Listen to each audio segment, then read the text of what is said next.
Assalamualaikum warahmatullahi wabarakatuh.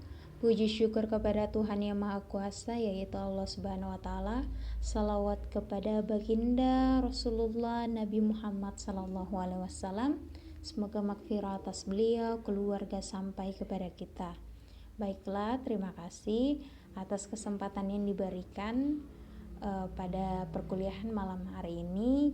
Saya akan mempresentasi tugas saya tentang analisis framing yang diberikan oleh dosen pengampu mata kuliah opini publik dan propaganda. Sebelumnya, perkenalkan, nama saya Faradil Alim. Saya dari kelas C semester 4 Ilmu Komunikasi Universitas Negeri Gorontalo. Baiklah, kita akan masuk kepada analisis framing pemberitaan Ganjar Pranowo dalam kasus korupsi EKTP, Tribun News, Jawa Pos, dan Suara Merdeka periode Agustus-November 2015 dan Maret 2017. Yang pertama ada latar belakang, di mana latar belakang yang coba saya angkat tentang bagaimana media selalu berusaha untuk menghasilkan pemberitaan yang memiliki nilai jual, karena media massa juga memiliki lini bisnis atau kepentingan ekonomi. Dengan kata lain, media tersebut dituntut untuk dapat memenuhi selera khalayak. Hal inilah yang kemudian membawa perbedaan sudut pandang antara media yang satu dengan media yang lainnya dalam memberitakan sebuah peristiwa. Setiap media memiliki cara pengemasan tersendiri atas suatu peristiwa yang dipengaruhi oleh faktor ideologi yang dimiliki oleh media tersebut. Jadi di sini saya mengangkat latar belakangnya dengan melihat tentang fenomena media yang selalu menghasilkan pemberitaan yang memiliki nilai jual, jadi mengejar apa yang diminati oleh pasaran. Dan kemudian tentang bagaimana tiap-tiap media mempunyai ideologi sendiri. Baiklah, kita akan ke rumusan masalah.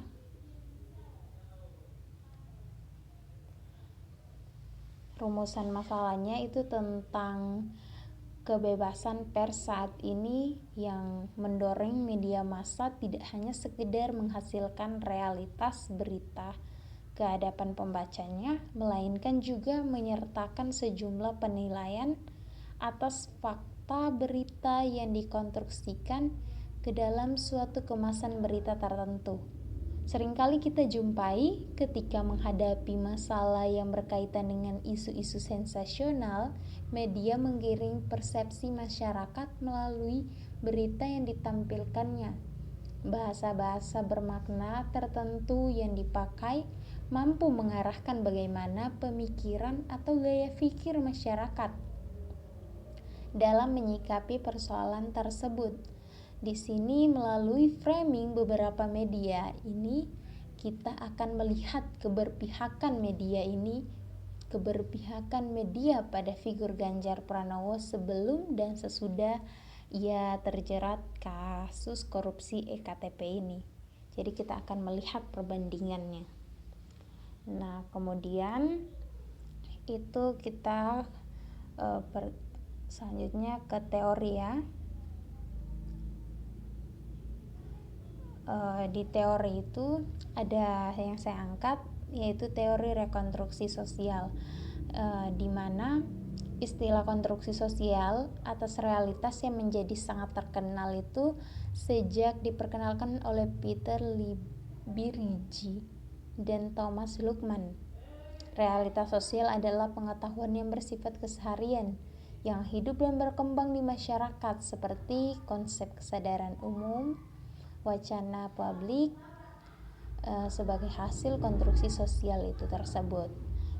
Nah, kemudian kita masuk ke pembahasan.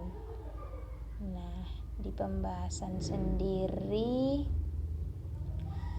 kita akan masuk di bagaimana si Tribun News ini membentuk frame-nya.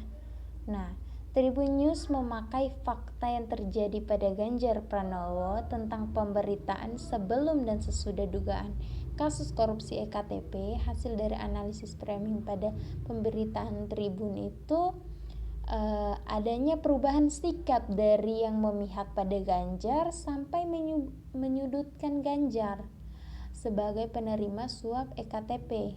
Pada pemberitaan Ganjar sebelum adanya kasus EKTP ini, Tribun sangat mendukung setiap hal yang dilakukan oleh Ganjar dengan berita-berita yang dibuat. Dengan adanya perubahan sikap Tribun pada Ganjar terhadap kasus ini, maka pemaknaan semua pemberitaan di bulan Maret mengarah pada tuduhan Ganjar sebagai tersangka. Nah, berbeda lagi dengan framing oleh pemberitaan Suara Merdeka. Nah, Suara Merdeka itu hasil analisis framing dari Suara Merdeka pada pemberitaan Ganjar, yaitu tidak ada perubahan sikap yang ditemukan. Suara Merdeka sangat netral dan tidak memihak pada siapapun. Sikap netral itu ditentukan ketika ada pemberitaan kasus EKTP. Sikap Suara Merdeka seperti ini sesuai dengan tagline yang sudah ada sebelumnya, yakni independen, objektif, dan tanpa prasangka. Pemberitaan Ganjar Pranowo tentang kasus EKTP diberitakan secara objektif, artinya sesuai dengan fakta yang ada dengan menggunakan bukti-bukti kuat dan tanpa prasangka, artinya tidak menuduh siapapun dalam kasus ini. Nah, kemudian kalau frame dari pada pemberitaan Jawa Pos itu membuat frame-nya ini sangat jauh berbeda dengan Tribun News dan Suara Merdeka. Hasil dari analisis Jawa Pos pada pemberitaan Ganjar yaitu sikap yang pro dan pada Ganjar baik sebelum maupun sesudah adanya pemberitaan kasus EKTP. Nah, ini halnya bertolak belakang dengan Tribun News yang berubah sikapnya. Tapi kalau Jawa Pos dia tetap pro ke Ganjar maupun sebelum maupun sesudah. Nah, pemberitaan Ganjar tentang kasus ini tidak berubah dukungan Jawa Pos. Bahkan pada pemberitaan sesudah kasus tersebut digunakan sebagai kesempatan untuk Jawa Pos memperlihatkan adanya dukungan kepada keberpihakan Ganjar. Nah, yang terakhir, kesimpulan daripada presentasi saya pada malam hari ini. Nah, kesimpulannya tentang bagaimana masing-masing media menggunakan cara yang berbeda pada pembimbingan atau pembingkaian dari pemberitaan Ganjar Pranowo sebelum dan sesudah kasus EKTP. Dalam pemberitaan sebelumnya EKTP, ketika media yakni Tribun News, Jawa Pos, dan Suara Merdeka sama-sama melakukan keberpihakan pada pemberitaannya dalam bentuk dukungan dan simpati terhadap aksi Ganjar pada masyarakat, sehingga dalam pemberitaan yang dilakukan ketiga media tersebut pada akhirnya bertujuan untuk menaikkan citra Ganjar Pranowo sebagai gubernur yang tegas, anti korupsi, human interest, dan peduli lingkungan.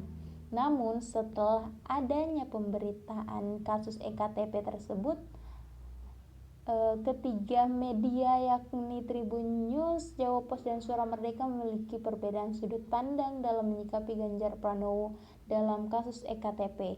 Tribun News cenderung mengalami perubahan sikap, yakni menonjol pada Ganjar, seorang gubernur yang terlibat kasus EKTP dengan sumber berita yang dipakai sebagai fakta terhadap tuduhan tersebut, sedangkan Jawa Pos tetap mendukung dan tidak ada perubahan sikap terhadap Ganjar Pranowo.